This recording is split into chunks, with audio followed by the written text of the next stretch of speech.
तर मित्रांनो, मी आहे सध्या मुरबाडमधल्या शिरवली गावामध्ये आणि माझ्या जे सोबत आहेत ते रामदादा आगिवले, एक युवा शेतकरी म्हणून त्यांची ओळख आहे.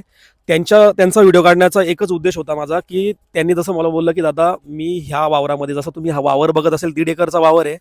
याच्यामध्ये त्यांनी अगोदर रमजानसाठी कलिंगडाची लागवड केली होती.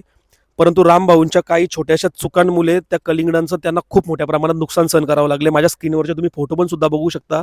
एक काहीतरी स्प्रे जास्त प्रमाणात मारल्यामुळे कलिंगडांचं नुकसान झालं आणि त्यांना खूप मोठा इथे काहीतरी 1-1.5 लाखाचं नुकसान झालं होतं. परंतु रामभाऊनी त्याच्यामध्ये खचून न जाता एक सुंदर अशा शेतकऱ्याचं एक ज्वलंत उदाहरण म्हणून त्यांनी ह्याच वावरामध्ये काकडीची लागवड केली. तुम्ही ते काकडी पण बघू शकता. साईज बघा काकडीची, खूप मोठे काकडे आहेत आणि याच्यामध्ये दादांना खूप छान प्रकारे नफा मिळाला. आता त्यांच्याकडनं जाणून घेऊया. दादा आता सांगतील थोडक्यात. दादा काय बदल, कशा प्रकारच्या चुका तुम्ही कलिंगड लावताना केल्या होत्या आणि नंतर काकडीमध्ये कशा प्रकारे तुम्हाला नफा मिळाला? नाही, माझं कलिंग समजा ह्या 1.5 एकरमध्ये लावलं होतं मी.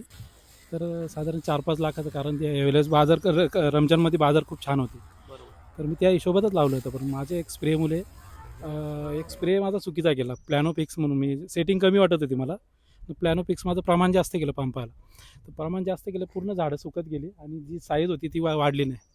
सेटिंग नंतर झाली पण साईज वाढली नाही. तो एक प्रॉब्लेम झाला ना, माझा 1.5 लाख रुपये नुकसान झाला. तेच मी काय केलं मग, नुकसान झालं. मी त्याच 8 दिवसात लगेच ट्रॅक्टर लावून साफ केलं ना, परत त्याच जागी दुसरी लागवड ही जागा आहे. मला ते सांगायचं, ही जागा आहे पद्माकर शिरोळे यांची जागा आहे, यांचा मुलगा आहे. आमची जागा तिकडे आहे. आमची तिथं मला या जागेत मी जागा पहिलं डेव्हलप केली. याच्यात 18 टॉल्या शेणखत टाकलं मी, कारण मला कलिंगड चांगल्या प्रकारे आणायचं होतं.